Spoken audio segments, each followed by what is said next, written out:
Hi, I'm Dawson, and today I'm going to go over the top 10 Melee players in Philadelphia, Melee from September to October, and I plan to do this every half of the season and potentially do the end of the season video at the end as well. Getting into it, we did have inactive players this season, being Slug, Nino, Purple Z, Mars, Lucid, and Sloth. I used the criteria of 2 tournaments for the half season, as is 5 tournaments to be ranked on the official PR. Almost all these players will be ranked if they attended, so it makes sense to include them. Number 10 for my personal PR is totally Butts, moved from number 5 to number 10. Butts does have wins on similar PR players as last time, but worse losses that don't reach the same peaks as last season so far, but Butts still has the potential to move back up for sure. Number 9 is Joey Laces, who will be new for the PR. I'm biased, I've known him since the first grade, but Joey Laces has had a strong start to the season at 33rd at Super Smash Con.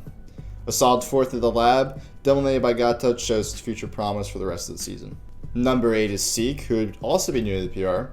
The Fox player only goes to Westchester locals, but with a strong win record versus God Touch, would certainly do some damage if they came to the lab. Number 7 is Pork Guy, who retains his rank. Pork Guy's consistency versus Ite and Totally Bust has improved even further, but inconsistency versus Ronin and Joey Laces holds Pork Guy back, despite having a good 49th Super Smash Con, but while not being seeded to make it out of pools. Number 6 is Young Neil, who also retains his spot.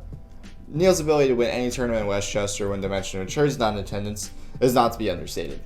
A clean 3-0 record versus ex-girlfriend, who sent him to losers at the Arcadian, is a promising showing that any lab Young Neil attends is at least a 5th place showing. Number 5 is God Touch, dropping 2 ranks.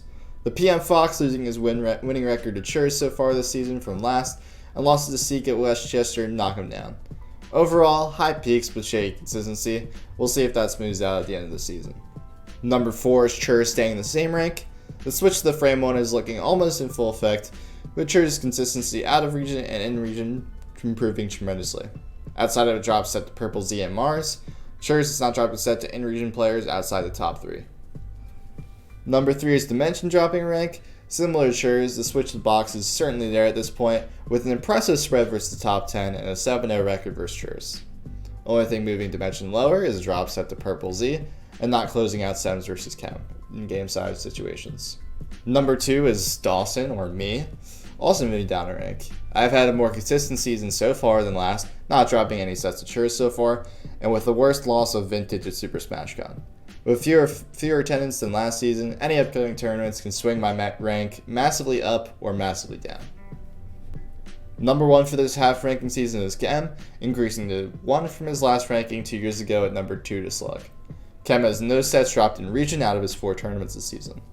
Like most Fox players, his hands are starting to become a problem, limiting his playtime, but a 13th place and crazy losers run at Riptide is now the question. That's it for my half season Philly Melee PR. If you like this content, make sure to like and subscribe. Let me know in the comments if you like this formatting compared to the previous one, as this is something I want to do more often. Sorry for not uploading recently, but now I have the more time I want to spend on YouTube again. Thanks for watching, and have a good one.